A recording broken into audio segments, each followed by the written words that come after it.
right, we're on air. Hey, everybody, welcome back to Country Fried Free Thought. Joining us today, we have a former guest of No Religion Required. His name is Rakeem. He was a student at the French Cap Academy in Mississippi, and we're going to talk about his experience in that. Rakeem, can you tell us a little bit about yourself? Oh yeah, of course. My name is Rakeem. I'm 26. I graduated from University of Mississippi. I have two degrees: one in history, one in African American studies. Um, I am an open black atheist in Mississippi, so it's scary. But yeah, plan on going to law school here in a few months. But that's the basics so far. Now, where did you get your degrees from again? University of Mississippi, Ole Miss. Okay. All right. Um, all right, I've got to get into this then real quick. How did you feel about the mascot there? Colonel Reb, I've always just not liked Colonel Reb because it just like it's very clear where it comes from. Like there's no if and buts about it.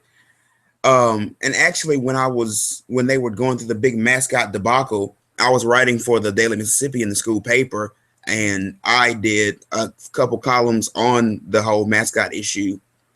And as much as a not fan I was of the new Black Bear mascot, Colonel Red was awful.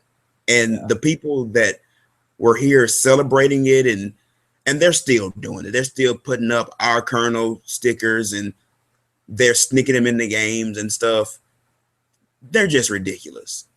Yeah, where I It, went to school, I went to Arkansas State University, and our mascot was the Indians, and it was just ridiculous, especially some of the older ones, Running Joe and Jumping Joe. And my entire college career, I was complaining about that in letters to the editor to the paper as well. I wasn't actually on staff as a writer, but I feel your pain. We finally, the year after I left, they changed it to the Red Wolves because the NCAA finally took a stand on that. right. Yeah. All right. So let's go back in time a little bit. Uh, Tell us a little bit about French camp itself. We don't have to go too far in depth because we can always point folks back to your No Religion Required interview, but just give uh, the 2 minute answer about what it is. Well, French Camp Academy is a semi private reform school in French Camp, Mississippi. This is a really small town. The student body is split up between what they call district kids, kids who live in the area, who don't really have a choice to go to school there, and dorm kids. And dorm kids are children that are sent there for various reasons, whether it be from drama at home with their parents, or divorce, or juvenile delinquency, that type of thing. And they quote unquote minister to the children through, I would say, a very extreme form of Presbyterianism. And with that, there's a lot of yeah, abuse and indoctrination. And the school basically controls not only the students and the staff, but they have almost complete control over the town and its population. Okay. And now I'm not very familiar with Presbyterianism. I grew up Church of Christ, but so how conservative of a branch of Christianity is that? Extremely. It's about as conservative as you can get. They even and especially them, um praise and worship was very strict and controlled. There was no clapping, there was no um shows of emotion. You I mean, for the longest time, there was no women wearing pants, that sort of thing. It was very, very conservative. I can sympathize. You know, I grew up in I grew up in an acoustic Church of Christ or a cappella Church of Christ. That's what they're called. And we didn't even have music playing whenever we had church services going. Everything was very stiff and very um, conservative is really the best word about it. Um, so you said there was abuse going on at the school. That's something that really strikes a nerve with me. Was this kind of like the to train up a child type stuff? Are you familiar with that book? I haven't I haven't read it, but I know of it. Yeah, I wouldn't dare bother to read it. I don't need that kind of stuff in my brain. But is that the kind of thing that goes on? Basically, that's the type of thing that goes on. Um, I know I told the story, the horse story on No Religion Required, but I mean, I would definitely like to tell it again. Go ahead. From kindergarten on up, they used to always take us out to this thing they call Sermon on the Mount, and what they would do is they would take all the children out and sit them on bleachers out in front of this horse field because the school raised horses, and there would be this minister, and he would bring out this little pony, and the pony would be in the corral, and the pony would be riding or running around eating grass and flowers and just being a pony, happy and free as nature intended. And the minister would turn around, turn to all the kids and go, "This is you without God. You're rebellious." It sounded happy to me, Oh yeah. which there's that's where my mind went. Don't you know that happiness is obviously rebellion? You can't be happy. Um, but you know, he said you're happy, you're rebellious and unruly, and he tried to call the pony over, and the pony, of course, wouldn't listen because it's a few week old pony. And then when the pony didn't listen, he would bring out a whip and start beating the living hell out of this pony. And he would say, "This is what God has to do to you sometimes to get you to behave." And for the next week, he would beat the crap out of this pony in front of all these kids for an entire week. And he would beat this horse until the horse is broken down and it's not running around anymore happy. It's not eating grass. It is tired. It is sad looking. And he calls the pony over, and the pony comes and he gives it this small handful of oats. And then he goes, "You see, now that God has broken you of your rebellion and of your unruliness, you get a reward." And this little tiny handful of oats to this sad, sick horse that he just spent a week beating. And this was the lesson that French Camp Academy wanted to imbibe in all of its students and its staff, that God had to break you of your unruliness so you would be obedient. And this was especially centered towards the dorm kids who were sent there for whatever reason, because they had to be obedient. Um, I'm familiar with the term breaking of horses. My uncle used to talk about that. And looking back, I was always impressed because I was a stupid kid about getting something to act the way you wanted it to. And now looking back, it horrifies me that I would even think something like that was okay. That's one of the troubles of growing up in a society, in a culture that would promote this kind of thing. I mean, what kind of uh, what kind of reactions did it get from the students? A lot of the, especially smaller children, would be, of course, crying and scared because God was going to punish them. They were absolutely horrified God was going to punish them, and they were behaving. The older students, of course, were just like in shock, at least for the first couple times they saw it. And then after a few years of seeing it, they were just like, "This is just how life is, and this is what to expect." Yeah. So I imagine the shocked students are the older students that haven't been exposed to this the way the kids that grow up in the area are. So how does someone get sent to the dorm, right, in to French camp or a similar school?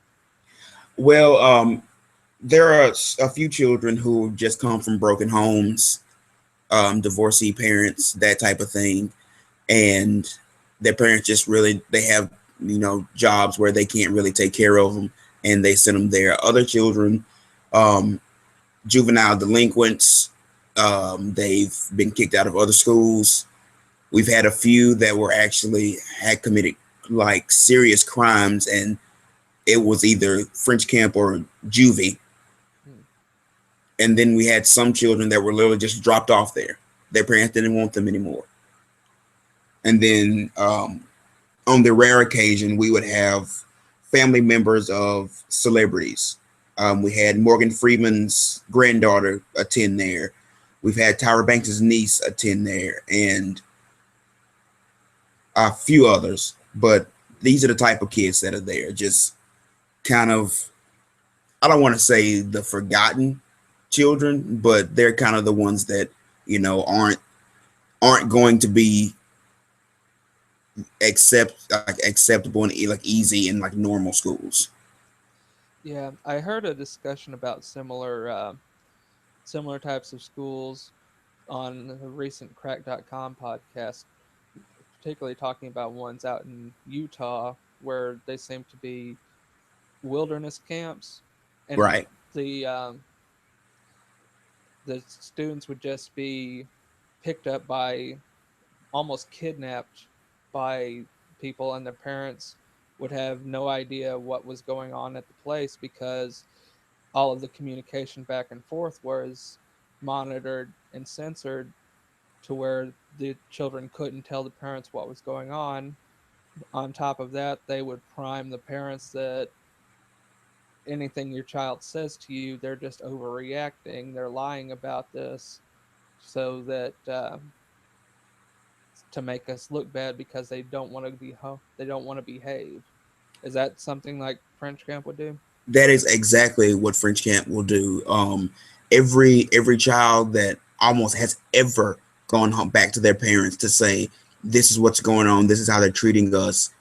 French camp goes back and convinces them otherwise, convinces their parents otherwise. Um, on No Religion Required, Morgan even said told her own story when she went back to her father about the treatment that was going on there, and they convinced him that she was just overreacting, she was just not didn't want to listen to them and just having all these issues. But it was real. Like, the students were not overreacting. They just French camp worked hard to have the parents convinced that the kids were just crazy and just didn't want to believe, and what they were doing was right. I mean, they were very good at that. I mean, they had not only those parents and convinced and sending them all this money, they have the entire community convinced that what they're doing is right, and everyone who says anything against it is overreacting, including the townspeople and the local Department of Human Services. So, what exactly is it do you think that makes people want to believe something like French camp rather than the students that go there? Why wouldn't make them more sympathetic to the French camp administration? I have an idea, but I'd rather hear yours first. Well, of course, the first thing is, especially for Mississippians, and most of them are Mississippians, there is nothing more important than God/Jesus. And French Camp puts out this, and it's a whole campaign. This is what they do. They will send out choirs and stuff with whole things set up to depict this idyllic Christian ideal and idyllic Christian lifestyle. And they'll show all these children laughing and smiling and being happy in Christ, quote unquote. And they just sell it to everybody. And when you live in a world where that's the most important thing, not anyone's welfare, not like abuse or anything. When Christ is the most important thing, it doesn't matter what they do as long as they're doing it in Jesus's name. That's the reason the townspeople, because I grew up, of course, in town. That's the reason the people of town don't. They may not like what's going on there, but Mhm. they will never say anything about it because they're convinced that, well, they're doing God's work, and even though it may seem wrong, they're doing it for the right reasons. Yeah, it seems to be centered around this idea that um, it reminds me of the Islamic doctrine of taqiyya, which is that you could lie in the service of Allah. Well, in this case, anything that you do, so long as it's put forth for Jesus' sake, then it's fine. And that's a huge problem whenever you've got kids being harmed and molested and dying. The, I may be confusing the podcast I've been listening to, but have there been deaths at French camp? There hasn't been any student deaths, but honestly, everybody believes it's just a matter of time. There have been some instances where students have gotten really sick. There have been reports of abuse, of course, that went nowhere. There have been reports of molestation, and in very rare occasions, but they have happened, there have been accusations of rape, but no deaths as of yet that I know of. I mean, Okay, as good, yeah. so I was getting the correct podcast mixed up with that because what they described was in the particularly in the wilderness camps that they described, they would deprive students of food, water, um, adequate housing, right? And the students would just die of exposure or malnutrition. And that, to me, that may be why French camp hasn't really been taken down yet, is because they haven't taken it to the extreme where people are dying. They What? actually, oddly, not oddly enough, just coincidentally enough, they actually started a program when I graduated from high school, like the last year, called the Onesimus House, and it's basically that the extreme. They would put students who wouldn't uh, mesh with the general population of the school at this Onesimus house, and it's basically just like a cabin with a cot, and the student would live out there. And more often than not, they would get sent out. I know at least one student has got sent out into the woods to fend for himself without any help, without any care, only allowed to sleep on the porch. That's horrifying. Um, so I'm sorry that blew me away. Um, I can't imagine being put in that situation. You know, I had it really good growing up. I had multiple lines of my family all around the area. I could have gone to anybody if I had a problem. I just can't imagine being put in a situation where you're isolated from all of your support structure. You're being bossed around by all of these authority figures who are preaching at you that you're going to go to hell if you disobey, and you're going to get beaten or deprived or stripped naked or something if you disobey. I just can't even put myself in that situation. That's and also even on a personal level, like I, of course, I wasn't a dorm student, and I didn't get it as rough as they did. But one of the reasons that I eventually became an atheist is when times got hard. Like my sister died when I was 10 years old, and my mom died about 4 years ago. And when times got really hard, when really bad things happened, because of what I learned from there, I felt like it was my fault and that God was punishing me for with basically taking away my loved ones. for the things I had done. And like I said, I didn't get it as bad as the dorm students, but mentally, I didn't realize just how impactful that was. I would stay up at night crying, not just because I was missing my sister, missing my mother, but it was my fault. I was being too rebellious. I was being unruly, even though I carried around my Bible and sang all the songs and did all the good stuff. It was still my fault. I can sympathize. I remember when I was 13 and my grandpa had died. We grew up, or I grew up living in his house. My entire family was there, and whenever he died, he had always been the one to take us to church. He was the song leader of where we went, and I idolized him.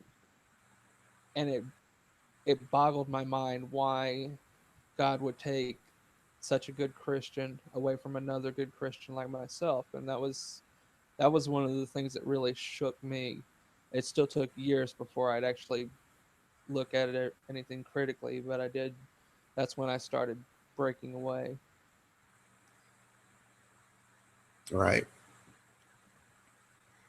That's it was just so like even after I became an atheist, that it's still stuck in my head so much, just so much. Yeah. I can remember I became an atheist when I was in college back in about 2001. That's whenever I left religion at the door.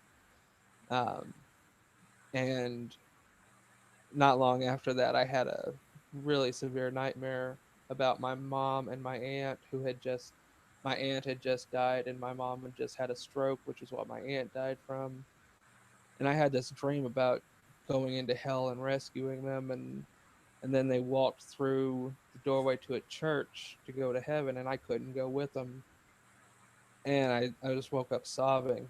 I mean, it's the kind of thing that sticks with you, even whenever you leave religion behind. Then you realize that you don't get an afterlife, Exactly. and that kind of idea that gets beaten into you, either literally or metaphorically, that can stick with you throughout your entire life. Exactly. And this is something I've come up with, especially going back to French Cap, going back home with the people who know I'm an atheist. They always go, what, how can you handle there not being an afterlife? What do you think is going to happen when you die? You just go away, I just tell them honestly, it's like that's what I have to deal with. That's my burden. While you get the freedom of knowing that, of thinking that you're gonna be free and happy in this afterlife, and that's what everything's for. I don't get that luxury, and that's a burden. That is a real burden, but you have to live with a that burden of truth, basically. Yeah, I mean, it took a long time to come up with an answer to that question as well for me. Just what happens after we die, I don't know. And that scared the hell out of me for a long time until I realized that it doesn't matter. Either I'm going to figure it out afterwards or nothing's going to happen. And right now, I can focus on what's right here in front of me. Right, exactly. I settled on that when my mother died, and she actually died of ALS, and it was a slow, painful thing to watch. Just someone just slowly, their body slowly turn against them. And when she died, I honestly just said, you know what? Now that it's over, I don't want that. Like I didn't. It doesn't matter if there's an afterlife. She's finished. She's done. She doesn't have to deal with this anymore. She doesn't deal with this horrible, horrible thing, and that's what matters. Yeah. Sometimes, as much as I enjoy living, as much as I can't imagine not living. That's because I have a really good life. And I can imagine life being so bad that it wouldn't be worth sticking around. Exactly. That's that's something that's just, like I said, with the way my mom died, it was, that's something I just had to just face. Like, it was like life was a nightmare for her. It was a nightmare for us too, but for her it was a nightmare, and it being over was probably the best relief any of us could have gotten, including her. Yeah. Well, man, I'm really sorry that everything's gone that way for you. I gotta say that right out of the way because, like I said, I can't put myself in your position, uh, because everything's been. I mean, I'm just privileged. I'm sorry. No, oh, don't never apologize for privilege.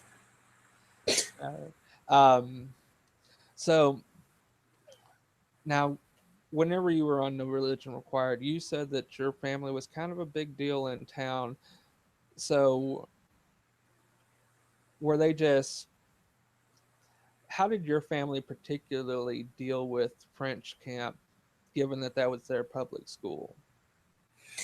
Well, see, back before my mom or even my grandparents moved back to town, my great grandfather was the town vet, and we actually owned a lot of land around the town that the school bought. Okay. So when the school was expanding, they got their land, a lot of their land from us, and since they made their money originally from raising horses, and he was the only vet in town, so he really had all the power. Okay. And when my grandparents moved back and my mother moved back, they just kind of took up the position he kind of had. Of course, they weren't vets or anything, but they just had all the position of the family name. We weren't, we were poor, like we were really poor, Yeah. but the name meant something, and that kind of gave us a little freedom to,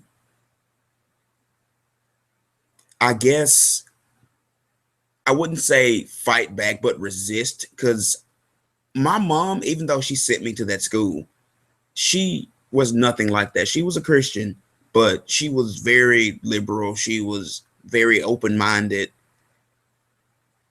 Um, so she disagreed constantly with French Cap Academy. Constantly, I would come home from school and tell my mom what happened that day, and we would have always have long discussions about why it was wrong and what they were doing was wrong. And oftentimes when something would come up even at school with me, where I would speak out in class, oh, my mom would be right there right behind me, and they wouldn't dare say anything. And my uncle worked for the school. He was a janitor.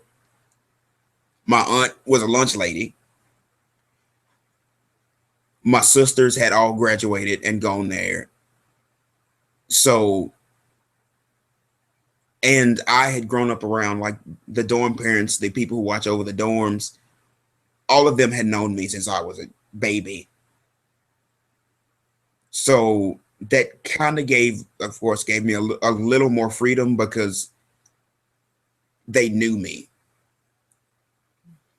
So So you had yeah, kind of a place of prestige despite having a rough financial situation.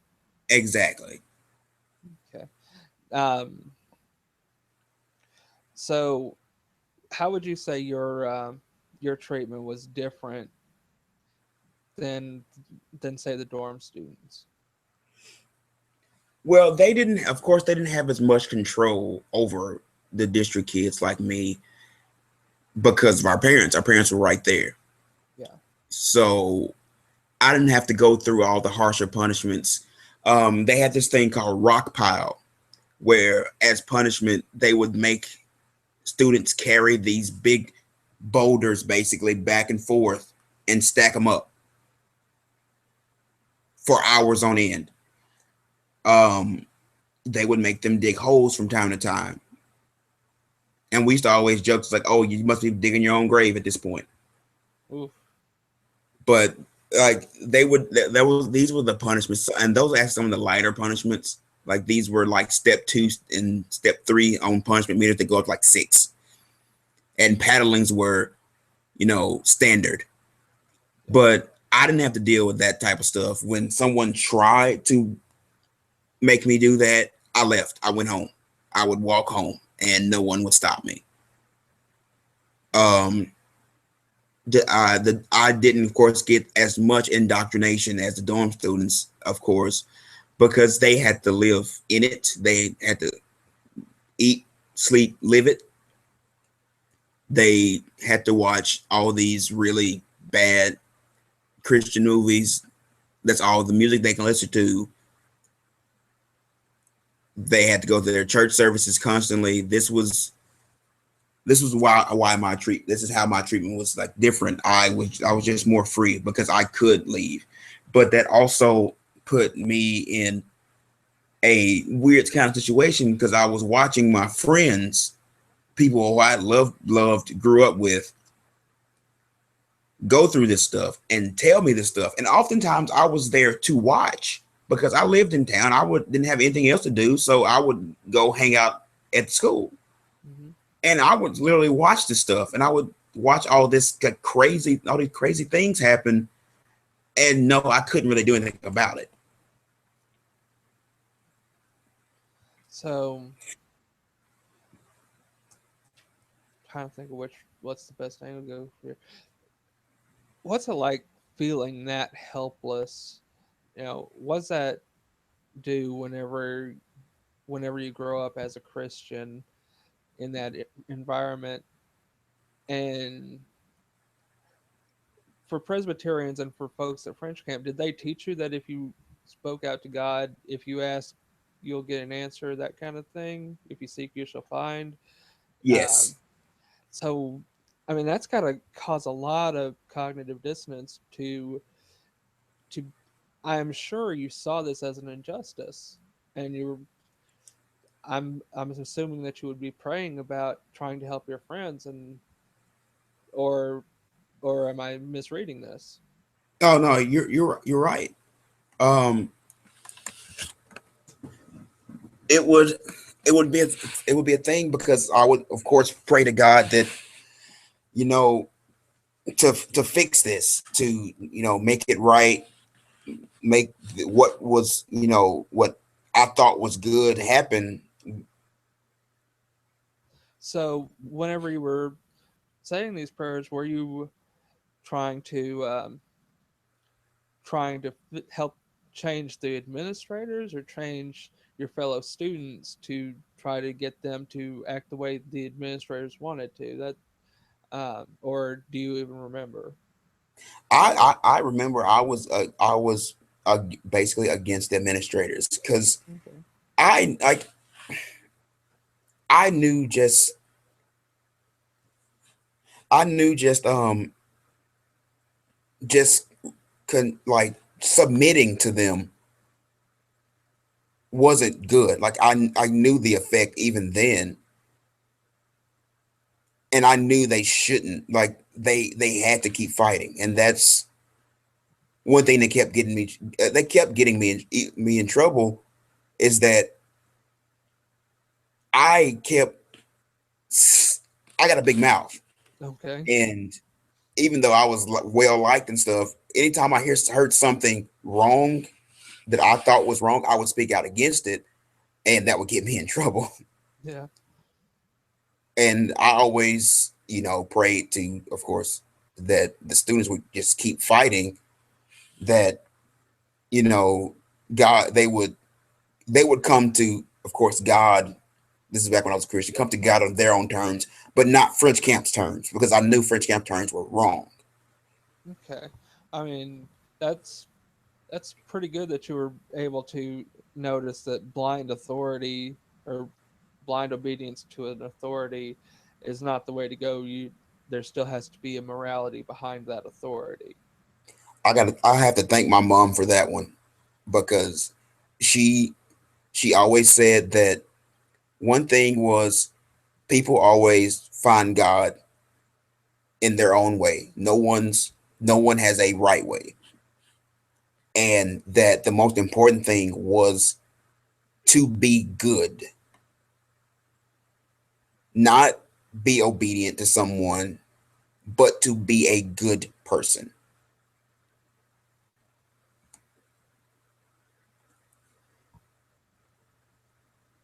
So, why do you think that was the rarity? Um, why do you think that was such a rare outlook in your town as opposed to the majority who seem to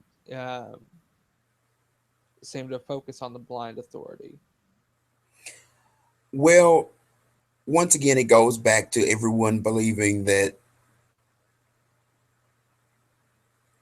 following Jesus very specifically was the absolute right thing to do. My mom, for my mom and my grandparents had moved away from French Camp when they were younger and lived in Missouri in a much more diverse atmosphere where they had, different types of Christians, people who weren't religious, Jewish people, things that in French Camp you didn't have at all.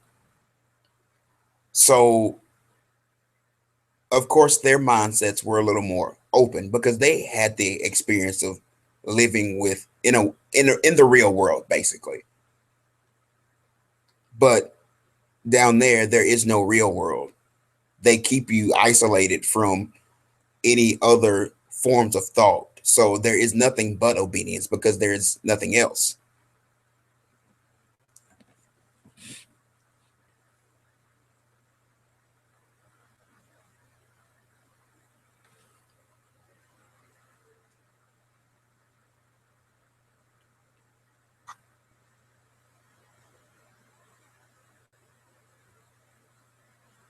You there?